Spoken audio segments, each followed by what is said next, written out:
Hello friends, स्वागत है आप सभी का हमारे चैनल पर। तो आज हम मैथ्स 1 का 4th चैप्टर करेंगे जिसका नाम है डिटर्मिनेंट एंड मैट्रिसेस। तो ये बहुत ही इजी और स्कोरिंग चैप्टर है कि डिटर्मिनेंट आप 10th स्टैंडर्ड में पढ़ कर आए डिटर्मिनेंट, तो आपके लिए बहुत ज़्यादा टफ नहीं होगा। बस ये डिटर्मिनेंट में 3 रोज़ वाले रहेंगे, 3 रो 3 कॉलम्स वाले डिटर्मिनेंट्स रहेंगे। आपने 2 रोज़ और 2 कॉलम्स वाले किए, तो बस इसमें यही फ़र्क है। तो मैट्राइसेस भी बहुत इजी है, जिसको हम ऐसे लिखते हैं, तो अभी हम आगे देखेंगे। जिसको हम स्क्वायर ब्रैकेट्स में लिखते हैं और डिटर्मिनेंट्स को ऐसे मॉड के फॉर्म में लिखते हैं। इसको बोलते हैं मॉड और इसको बोलते हैं स्क्वायर ब्रैकेट्स।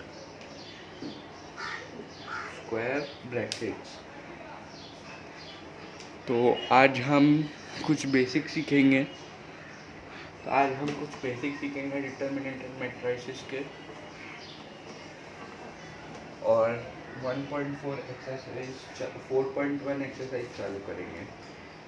तो अब देखा जाए एक्सरसाइज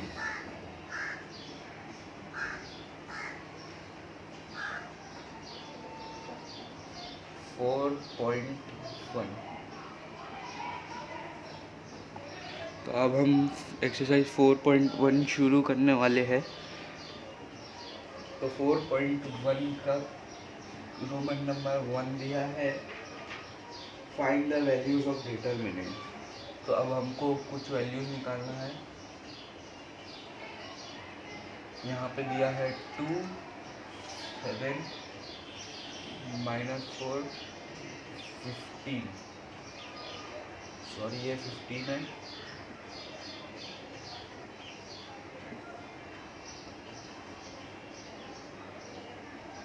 तो अब हमको इसका डिटर्मिनेंट निकालने का है। तो आपको तो पता ही होगा कि डिटर्मिनेंट ऐसे निकालते हैं।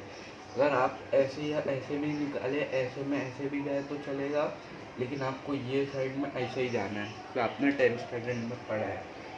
तो अब देखते हैं इसका क्या होगा।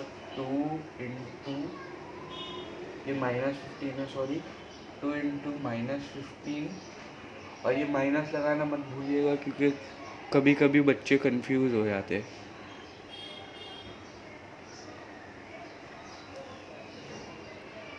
कभी कभी बच्चे कंफ्यूज हो जाते हैं और कंफ्यूजन में गड़बड़ कर देते हैं। तो ये आप ये माइनस लगाना मत भूलिएगा, क्योंकि बच्चे घाई में है ना गलती कर देते हैं, फिर उनका एग्जाम्स में मार्क्स कटता है। तो आप याद रखिएगा, -7 इंटू -4। तो आप इसे कर लीजिए। ये है -30 माइनस 7 4 24, 7 4 28, सॉरी 7 4 28। ये भी माइनस में था, तो -30 + 28। तो इसका आंसर आएगा -2। इसका आंसर आएगा -2। तो हमने पहला क्वेश्चन सॉल्व कर दिया। अगर आप लिखना चाहें तो स्क्रीनशॉट ले सकते हैं, फिर हम बढ़ते हैं आगे। तो चलिए बढ़ते हैं हम आगे।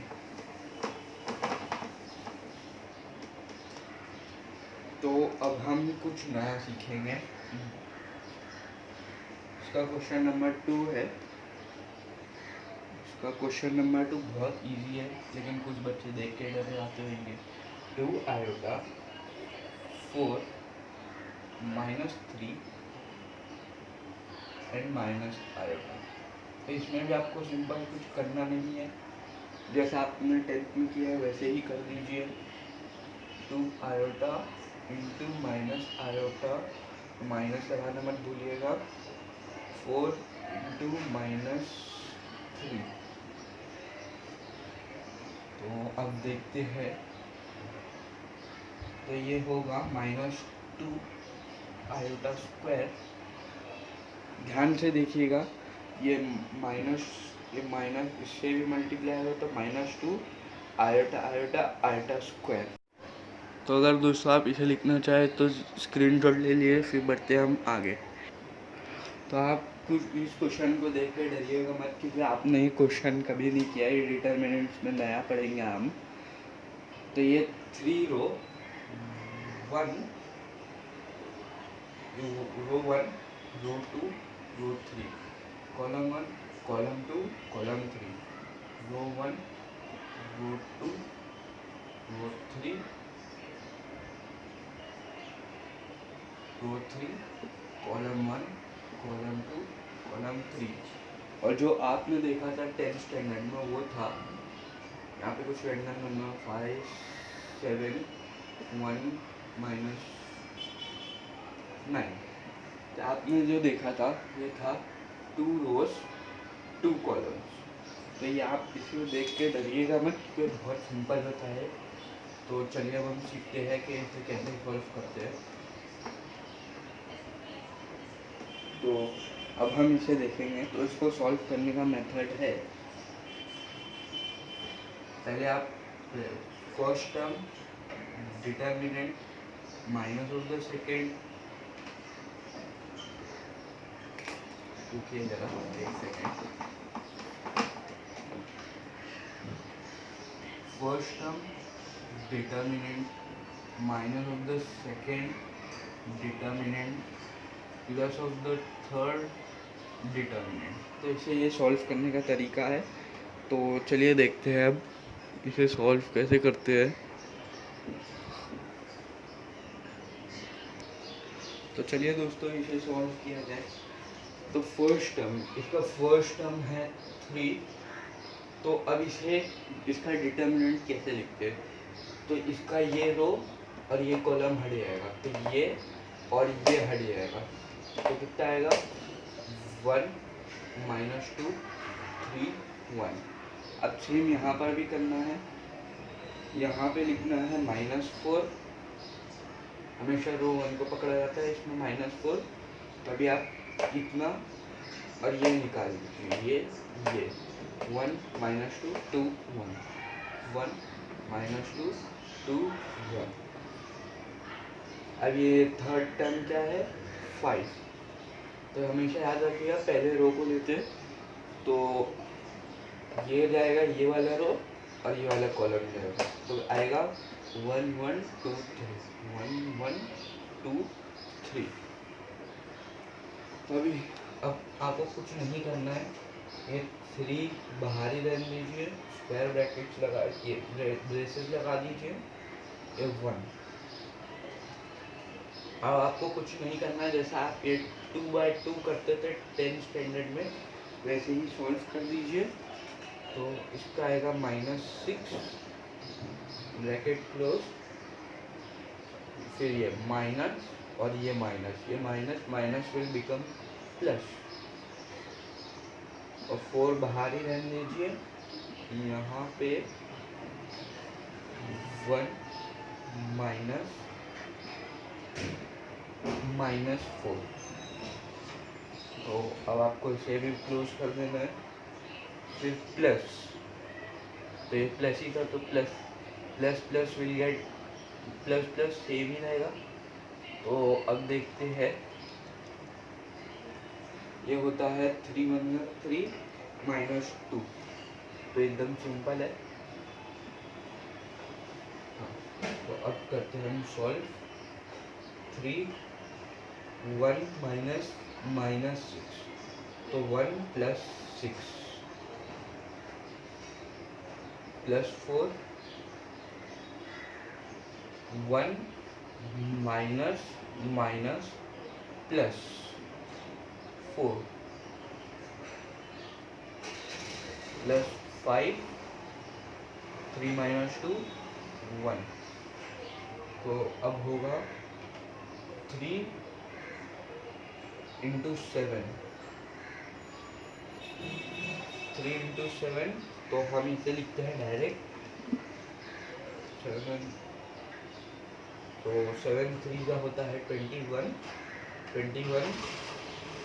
अभी होता है 5 5 4 ज़ा 20। ये साइन क्या है प्लस, तो +20। तो अगर दोस्तों आप इसे लिखना चाहें तो लिख सकते हैं। देखिए आप कितना सिंपल था, कुछ टफ नहीं था।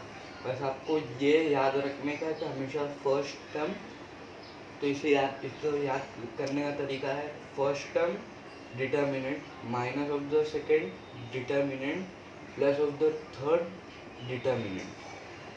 तो आपको डिटर्मिनेंट लिखने का फॉर्मूला समझ में आ गया होगा कि जैसे अगर हमने ये नंबर लिया तो इसके आगे की रो और इसका नीचे का कॉलम मिल जाएगा। यहाँ पे आएगा 1 - 2 3 1 1 - 2 3 1। फिर आपने अगर ये लिया ये वाला तो ये गया ये। यहाँ पे क्या आएगा 1 - 2 2 1 1 - 2 2 1। फिर आपने 5 लिया तो इसके आगे का रो और इसके यहाँ का कॉलम मिट जाएगा।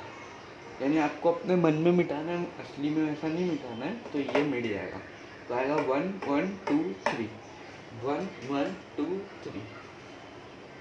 तो देखिए फ्रेंड्स कितना इजी है, बहुत स्कोरिंग चैप्टर है।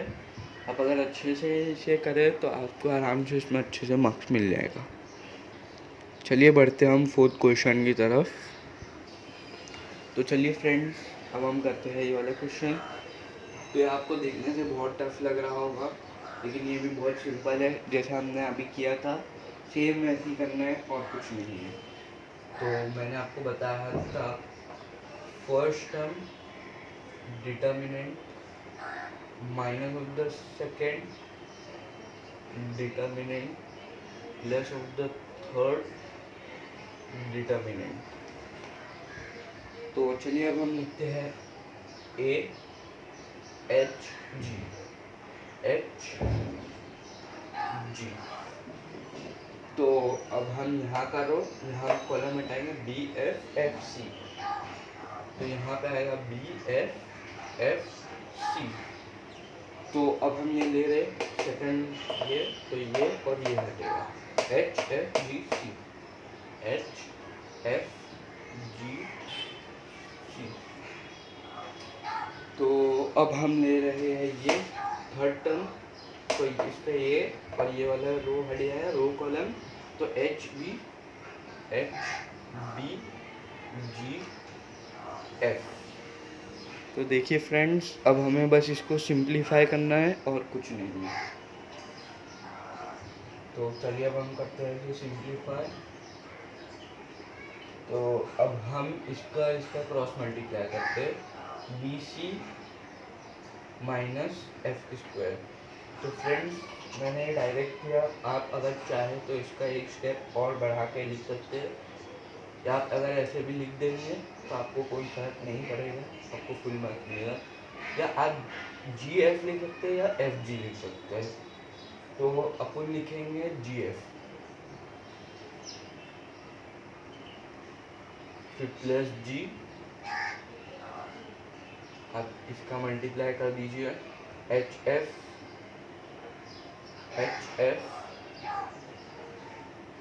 Minus g b.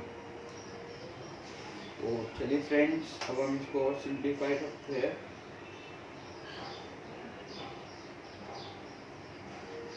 तो अब हम इसको डायरेक्ट खोल देंगे ब्रैकेट को। तो ये a b c minus a f square minus h square c plus h g f, ये प्लस का प्लस रहेगा एच जी एफ। तो हम इसे साथ में लिख देते हैं। तो आपको इसको सेम लिखते हैं क्योंकि आपको फिर कंफ्यूजन नहीं होगा कि ये क्या होगा। तो हम इसे साथ में ऐसा लिखते हैं एच जी एच एफ के बदले, और यहाँ पे लिख सकते हैं minus plus minus minus g square B, या बी जी स्क्वायर भी लिख सकते हैं, लेकिन हम जी स्क्वायर बी लिखेंगे तो जिससे आपको कंफ्यूजन पैदा नहीं होगा। तो अब लिखते हैं हम इसको सिंप्लीफाई और कर देते हैं a f square minus h square c plus 1 h g f plus 1 h g f. तो ये हो जाएगा 2 h g f minus g square b. तो फ्रेंड्स आपको यही याद रहना चाहिए कि किसको किसको जाएगा, तो आपको फिर समझ में आएगा कि कैसा है। मैथ्स बहुत सिंपल है और ये डिटर्मिनेंट्स तो बिल्कुल ही सिंपल है क्योंकि आपने पढ़ के है, लेकिन ये कुछ नया है ये भी, लेकिन सिंपल है। अगर आप इसे समझ जाएंगे एक बार तो फिर आपको कोई दिक्कत नहीं होगी सॉल्व करने में।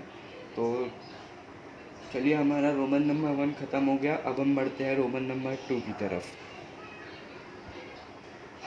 तो चलिए फ्रेंड्स अब हम आ गए हैं रोमन नंबर 2 पे, जो तो बहुत इजी है। आपको इसमें x की वैल्यू निकालना है यहाँ पे और यहाँ पे, तो आपको बताना है कि यहाँ पर ये दोनों उसमें कौन से नंबर आएंगे। तो ये डिटर्मिनेंट दिया है 29। तो चलिए अब हम इसे कुछ नहीं करते, जैसे सॉल्व किया था हम ऐसे करते। तो अब हम करते हैं डायरेक्ट।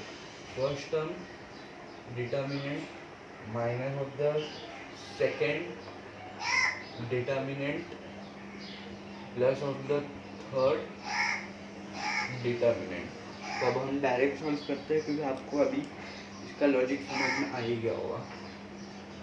तो अब हम डायरेक्ट सॉल्व करते हैं इसको। -4 5 2x - 3 3 5 2x - 3 3 5। अब ये वाला रो और ये वाला गया 2x 1 3 - 4 2x 1 3 - 4। तो अब हम इसे, तो हमको इसका पूरी वैल्यू दिया हुआ है = 29। तो ये आपको दिया हुआ है क्वेश्चन में, तो आपको लिखना पड़ेगा कि ये गिवन है। तो चलिए अब हम करते हैं इसको क्वेश्चन को। 5 - 12।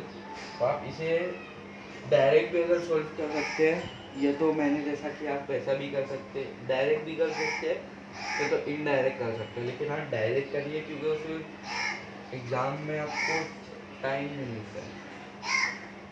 10x + 9 + 2 - 8x + 3 = 29। सॉरी ये माइनस होगा, तो माइनस प्लस माइनस होगा, माइनस प्लस माइनस होगा, फिर यहाँ पे माइनस आएगा। तो थोड़ी कंफ्यूजन हो सकती है, लेकिन फिर बाद में आपको एकदम परफेक्ट समझ में आ जाएगा। तो अब इसको ब्रैकेट को खोलते हैं, ये है -7 + 10x + 9, ये 1 था। तो अब ब्रैकेट को अगर आप करेंगे अभी तो वही आएगा 10x + 9 + 2 - 8x - 3 = 29। तो अब हमने इसकी ब्रैकेट खोल दी है, तो अब हम देखते हैं इसका आगे क्या होगा। तो अब आप इसको डायरेक्ट मल्टीप्लाई भी कर सकते हैं। -7x + 10x + 9 - 16x - 6 = 29। तो आपको ये प्लस है और ये माइनस है, तो आपको जो है ना, तो आप उसे पहले ही टिक कर लीजिएगा, जैसे आपको बाद में कोई प्रॉब्लम ना आए। तो अब इसका आएगा -13x - 13x + 3 = 29। तो आप देख सकते हैं मैंने ये सबको x वाले को सबको प्लस कर दिया। तो आप डायरेक्ट भी कर सकते हैं, और ये 9 - 6 3 होगा = 29 अपने को दिया हुआ है।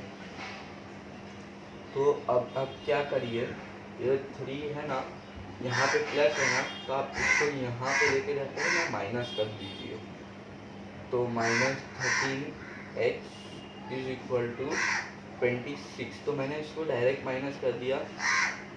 तो फिर अब हम निकालेंगे x की वैल्यू अब आप इसके -13 को यहाँ पे लेके जाइए।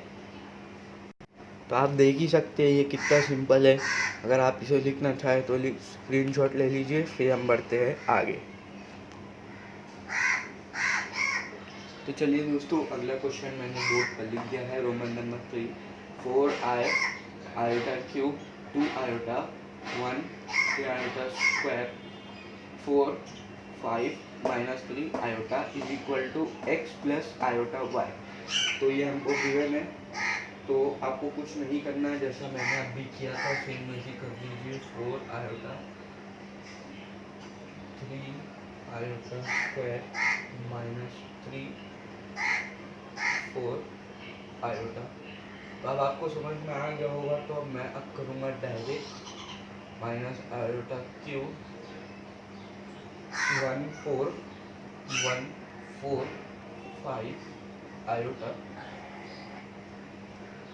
Plus 2 i 1 iota 1 3 iota square 5 minus. तो आप ये सोच रहे होंगे कि ये आई क्या है, ये आई, तो I stand for iota, iota. तो आप मैथ्स टू में पढ़ेंगे कि आयोटा क्या होता है। कॉम्प्लेक्स नंबर में पहले सेक्टर में आई जो है वो इमेजिनरी नंबर के लिए यूज़ होता है। आई जो है इमेजिनरी नंबर के लिए यूज़ होता है। तो आई की वैल्यू होती है √-1। हम इसका कोई रूट नहीं ले सकते, तो हम इसलिए √-1 लिखते हैं। आयोटा स्क्वायर होता है -1, iota square is equal to -1, iota cube होता है minus iota, iota raise to 4 होता है 1। तो आप इसे आगे पढ़ेंगे मैथ्स 2 में, हम अपने वीडियो जल्दी डालने की कोशिश करेंगे, तो आपको समझ में आएगा कि आयोटा क्या होता है। तो चलिए अब हम कर लेते हैं क्वेश्चन। तो इसके आगे का लिखते हैं हम x प्लस आयोटा वाई, क्योंकि ये गिवन है, ये वैल्यू अपने को गिवन है। तो अब अपन इसको करते हैं direct. 4 iota 3 iota cube plus 12 minus iota cube iota -20 plus 2 iota -3 -15 iota square. तो अब हम इसे डायरेक्ट सॉल्व करेंगे। Iota 4 plus 48 iota minus iota raise to 4 plus 20 iota cube. तो आपको समझ में आ रहा होगा कि हम डायरेक्ट ब्रैकेट्स खोल रहे हैं, तो आपको कुछ नहीं करना, बस ब्रैकेट डायरेक्ट ऐसा खोलते रहना है। -6 आयोटा -30 आयोटा आयोटा स्क्वायर और आयोटा क्यूब। तो अब हम इसको डायरेक्ट, अभी मैंने आपको जो बताया था, आयोटा रेज़ टू 4 की पावर होती है 1 प्लस 48 आयोटा ऐसी रहने दीजिए, तो -1 करेंगे तो फिर वो बहुत टफ हो जाएगा। इसकी वैल्यू वापस से होती है 1, तो माइनस हो जाएगा 20। और मैंने अभी बताया था आपको कि iota raise to iota cube की पावर होती है माइनस आयोटा, तो -6 आयोटा रहने दीजिए, -30। आपको अभी पता है कि माइनस आयोटा होती है आयोटा क्यूब की power.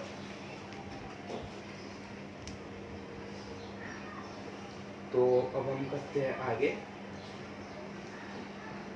12 plus 48 iota -1 -20 iota -6 iota plus 30 iota is equal to x plus iota y. अब आपको याद रखना है कि जो वैल्यू गिवन है ना, तो उसको गिवन ही रहने दीजिए, जो वैल्यू गिवन है उसको लिखते रहिएगा। तो इसका होगा 11 plus 52 iota is equal to x plus iota y. तो आपको यहाँ पे दिख ही रहा होगा कि मैंने क्या किया कि वो आयोटा वाले को एक साथ लिख दिया। 48 -6 + 30 आयोटा मैंने एक साथ करके इसको लिख दिया 52 आयोटा। 12 - 1 होता है 11। तो आपको समझ में आ ही रहा होगा। तो अब हम इसको कंपेयर करेंगे क्योंकि ये इक्वल टू के बाजू में, तो x होगा 11 और आयोटा जो रहेगा, आयोटा लिखने की ज़रूरत नहीं है, आयोटा के साथ जो नंबर रहेगा उसको y सपोज वो लिखेंगे, अज्यूम करेंगे। तो अब हम लिखेंगे values. Therefore on comparing x = 11 and y = 52। तो आपका आंसर आ चुका है। देखिए कितना सिंपल है, देखने में कितना हार्ड लगता है लेकिन कितना सिंपल सा लॉजिक लगा के आपको करना है। आपको कुछ नहीं करना, अगर आपको डिटर्मिनेंट दिया और ये दिया तो समझ जाइए कि आपको यही करना है, ऐसा करना है। तो बहुत सिंपल है। तो चलिए दोस्तों, आज के लिए इतना ही। अगले वीडियो में मिलते हैं। अगले वीडियो में हम रोमन नंबर 4 से पूरी एक्सरसाइज खत्म कर देंगे। तो दोस्तों, अगर मैंने बीच बीच में जितने सम छोड़ा हूँ आप उसे होमवर्क की तरह सॉल्व कर सकते हैं, क्योंकि वो ज़्यादा इम्पोर्टेंट नहीं है, क्योंकि सब सेम ही है इसमें। तो चलिए दोस्तों, अगर आपको वीडियो अच्छी लगी तो हमारे चैनल को भी सब्सक्राइब कर सकते हैं। हम इस चैनल पर जल्द ही बहुत सारी वीडियो डालेंगे 11th और 10th का मैथ्स भी जल्दी आएगा, मैथ्स और साइंस। तो तब तक के लिए बाय।